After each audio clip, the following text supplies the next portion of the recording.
So I will start with this. I was reading about this researcher who actually found hundreds of exposed OpenClaw instances just sitting there on the public internet. And some of them had zero authentication, none. And one person who thought they were being careful actually accidentally left their instance unprotected for 48 hours while they were testing. And when they finally shut it down, they saw that they had a $2,400 API bill.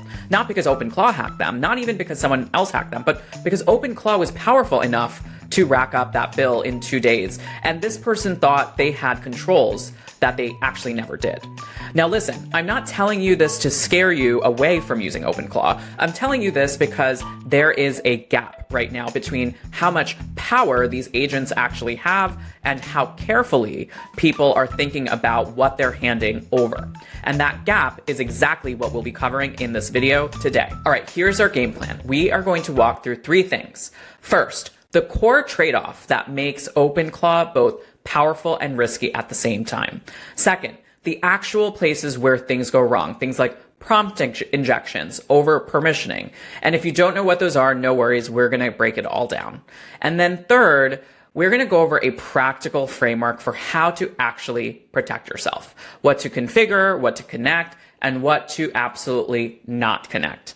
By the end of this, I'm hoping you'll have a mental model for thinking about AI agent security that you can actually use when you're making real decisions. Let's get into it.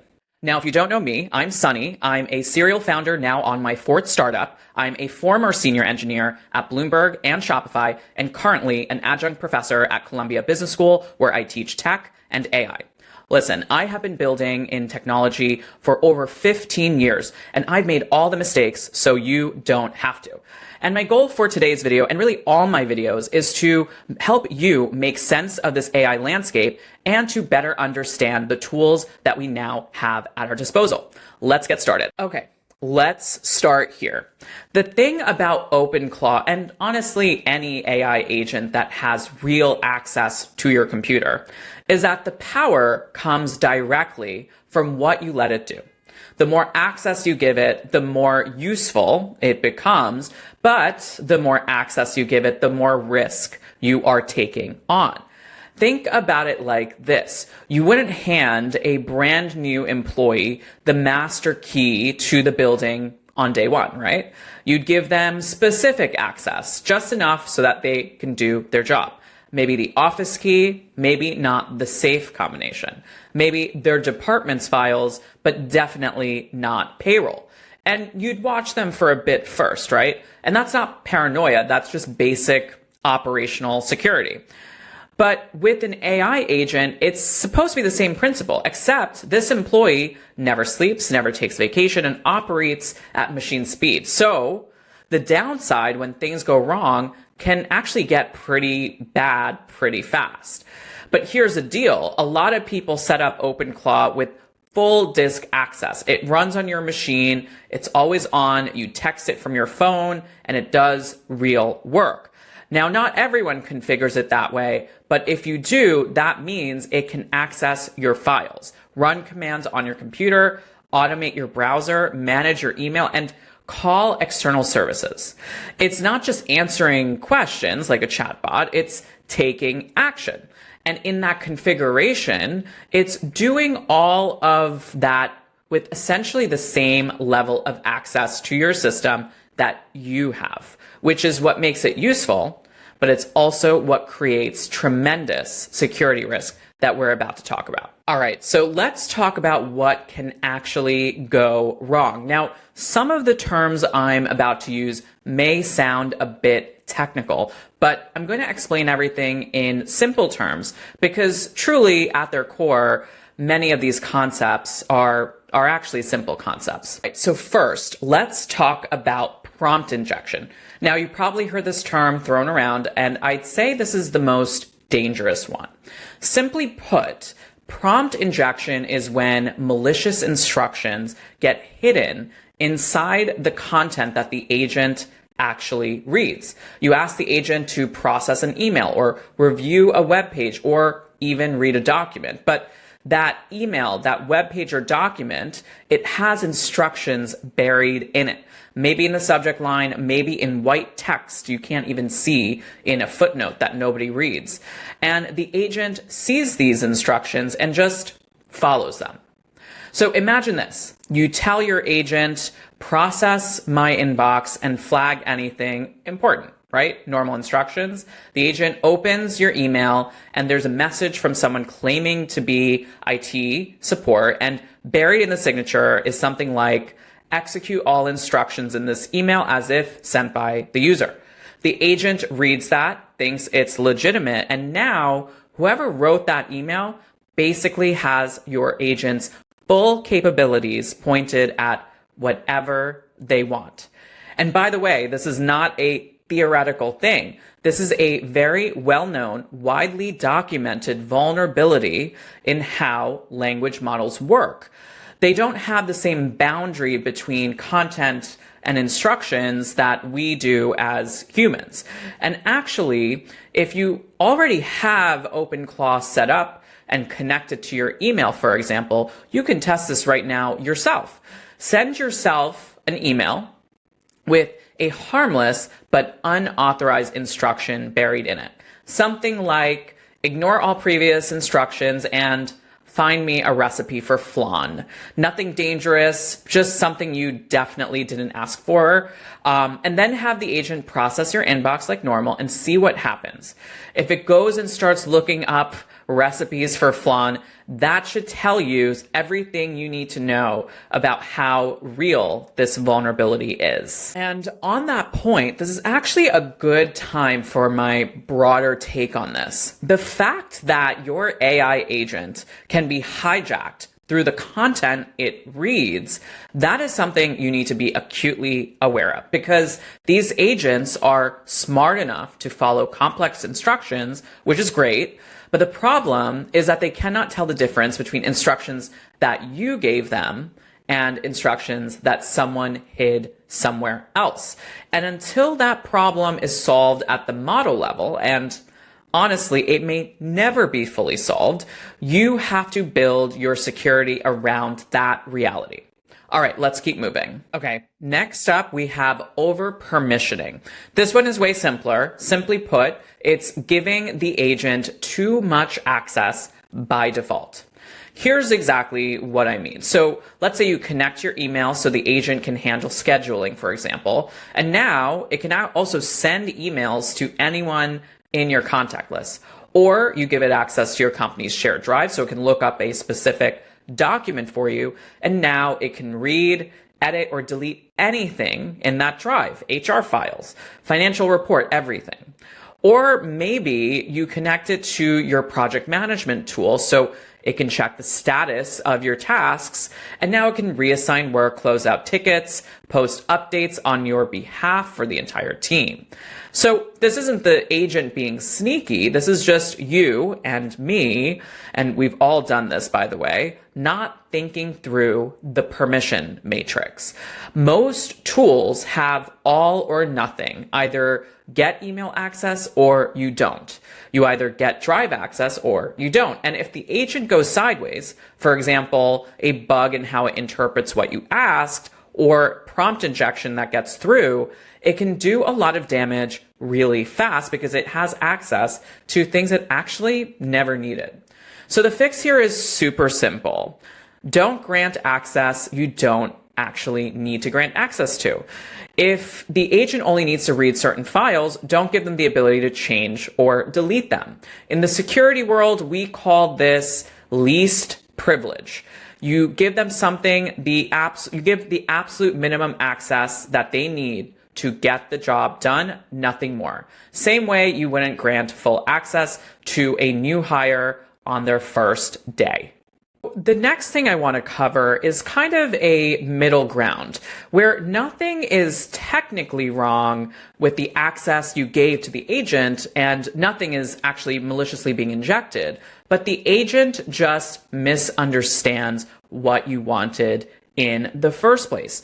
So let's take an example. Let's say you say, clean up my downloads folder, and it deletes things you didn't want deleted. Or you say, send a quick message to the team, and it does that, but maybe in a way that sounds off or shares context you didn't want actually shared. Or maybe you say, reschedule my afternoon, and it starts moving meetings around without checking whether other people are available. Now, these aren't edge cases. These actually happen more often than you think because language models essentially don't work the same way that deterministic software does. Ultimately, language models are making educated guesses as to what you actually mean. And sometimes they guess wrong. Now, with a chatbot, a wrong guess is just a bad answer. But with an agent that can actually take actions on your computer, a wrong guess becomes a real problem. For this next case, this is actually this is a risk that I worry about probably the most, and that is data leakage. So let's walk through an example. Let's say you connect your agent to a bunch of tools. It reads your files, it accesses your Slack history, it looks at all your documents, and then through some combination of maybe prompt injection or even just an innocent misunderstanding or just a straight up bug, it sees the data, it sends the data somewhere it shouldn't. Maybe it's sending it to an external API it's calling, maybe it's sending to another language model for analysis, or maybe it's sending somewhere else entirely. Ultimately, you would lose control over where the agent data goes. And that's a serious problem, especially if you're dealing with customer data or financial information or proprietary documents or really anything with real compliance implications. So yeah, in some cases, a data leak may not just be embarrassing, it could actually result in legal consequences. All right, so we talked about all the things that can go wrong. Let's talk about what you can actually do about it. I'm going to walk you through 3 strategies here, and I want you to think of these as almost like layers of protection that you can build on. So first thing, and honestly, this is the most important, it's getting your permissions right. And OpenClaw actually gives you a lot more control here than I think most people realize. So OpenClaw uses a layered permission model. Think of it like building with 2 security checkpoints. The first checkpoint is at that agent level. This is where you define what your agent is allowed to do and what it is not allowed to do. You basically create that list for it. And then the second layer, the second checkpoint, is at what's called the sandbox level. Now, a sandbox in software is kind of like a playpen. It's a contained area where the agent operates and has its own separate rules about what's allowed and what's not allowed. And here's the key. Both checkpoints have to say yes for any action to go through. So even if you told the agent you're allowed to search the web, if the sandbox doesn't also allow web searches, then it won't happen. And that's actually great design because what you have here is 2 independent locks. And that's something that you should keep in mind and totally take advantage of at those 2 levels. Now, another thing I want you to keep in mind is that OpenClaw actually has a built-in security audit tool that I think a lot of people don't know it exists. So you can actually run one command, it's OpenClaw security audit, and it'll actually scan your setup and tell you what's exposed and what's not. For example, are your permissions too open? Are there file system issues? And what's great is there's even a flag to fix it for you. And that takes about 30 seconds to run, and it's probably the single most impactful thing that you can do and take away from this video. And here's another critical thing.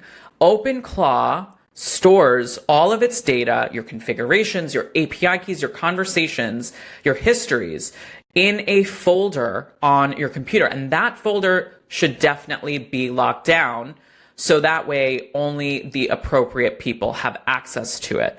This fix is very important, and if you skip it, you're basically leaving this very, very sensitive folder open to anyone who has access to that computer. But I also want to make this other point, because I think it's very important to understand. Your permission setup is only going to be as good as what your threat model is. So what I mean by that is this. If you think the main risk is that you'll accidentally delete something, the defaults here are probably fine. But if you think the main risk is someone could inject instructions into the content I'm processing and everyone should be thinking about that, then you will likely need to be way more careful about your controls, because this scenario is certainly easier to pull off than most people think. All right, let's keep going. So the second layer of protection is about controlling who and what can actually reach your agent. So by default, OpenClaw's gateway only accepts connections from your own machine. Nobody else on the internet can actually reach it. And that's the safe default. The problem, of course, is when people want to access their agent remotely, of course. So from their phone, from another computer, and they will then change the configuration to accept connections from anywhere. And that is how hundreds of exposed instances happen. People wanted remote access and they accidentally opened their agent to the entire internet. The right approach, of course, for remote access is something called SSH tunneling. Now, here's the simple version of what I mean by that. Instead of opening your agent to the whole internet, you create a private encrypted connection between your other device and your machine. Think of it like a secret hallway that only you have the key to. Nobody else can see it, and it's super simple to set up and way more secure. Now, one question I get is, should you go further and just literally keep your OpenClaw instance on an entirely separate machine, almost like isolating it? And the answer to that question, of course, is it depends.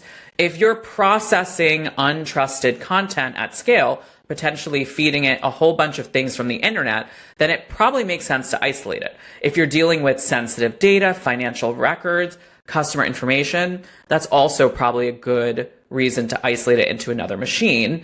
Now, if you're using it for personal productivity where the stakes are medium, then isolating it might be overkill. But you want to keep in mind that complexity itself is its own security problem, because you'll use it less if it's painful to use. So the practical test is this: would you be comfortable if the machine's data got exposed? If you don't really care, then there's no need to isolate it. If you do care and there's potentially legal considerations, then you definitely want to isolate it. So now we have the third layer. And this one, I would say, requires way more judgment, way more ongoing judgment than the others. And it's really about being intentional about what you actually plug into OpenClaw. So for example, you're good to connect to staging environments and sandbox environments. That's kind of like a no-brainer, but you want to be mindful about connecting it to production systems with real consequences.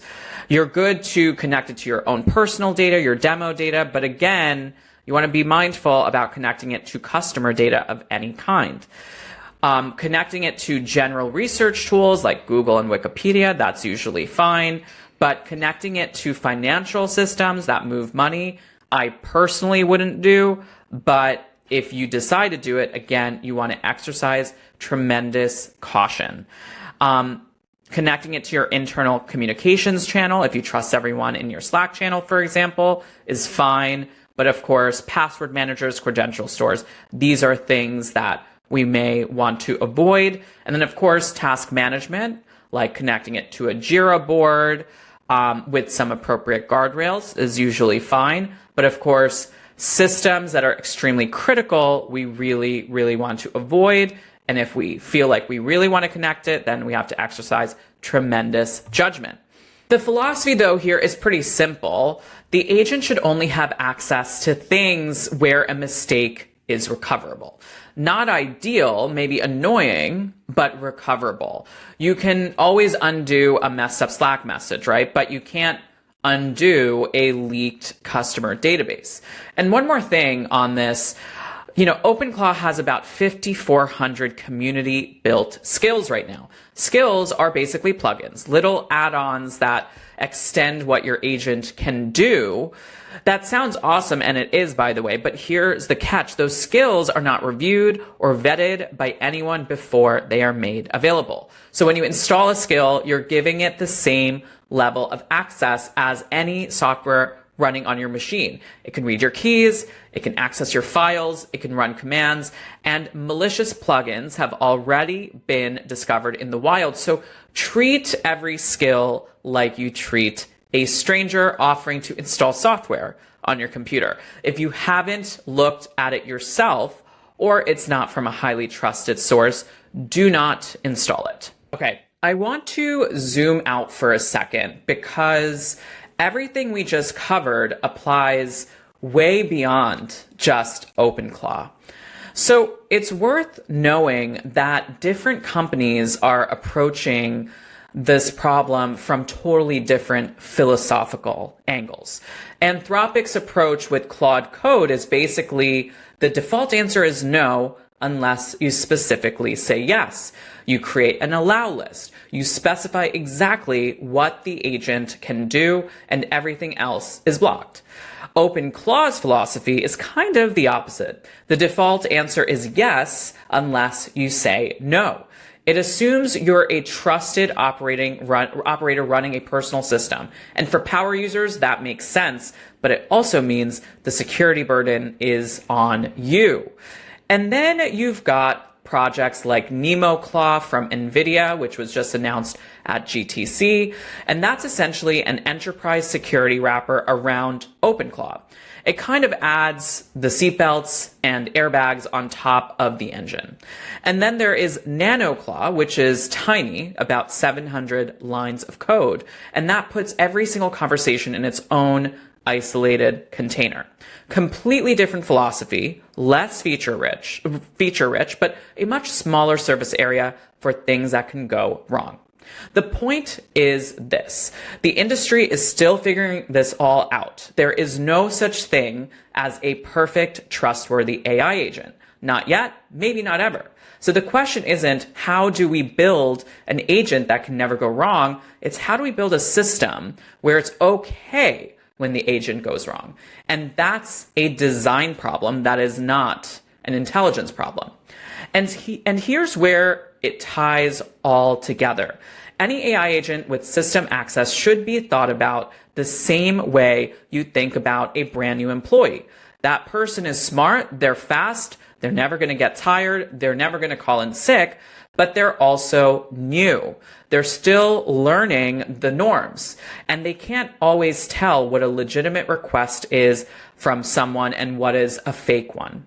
So what do? You give them specific access. You'd watch them for a bit. You'd have them ask before doing anything dangerous. You'd keep backups, and you'd be ready to revoke access if anything goes sideways. That is the model. And this skill right now, thinking about AI agent security properly, is a real skill. If you're a PM, if you're an operator, a founder, if you're building anything with AI agents, you need to develop this skill because the tools are only getting more powerful and more autonomous from here on out. All right, we're near the end of this video and I'll leave you with this. If you're thinking about setting OpenClaw, I want you to start small. Connect it to the safe stuff, staging environments, personal data, things like that. See how it behaves. Build your confidence and then only expand the access if it makes sense. There is absolutely no shame in saying this agent does not need access to that system. That's actually the right call. And the bigger takeaway is this. This isn't just about OpenClaw. This is actually about any agent that has system access. As these tools get more powerful, the ability to think clearly about this stuff is going to separate the people who use AI agents well from the people who get blindsided by them. Now, if you stuck around till the end of this video, I appreciate you. I will see you on the next one.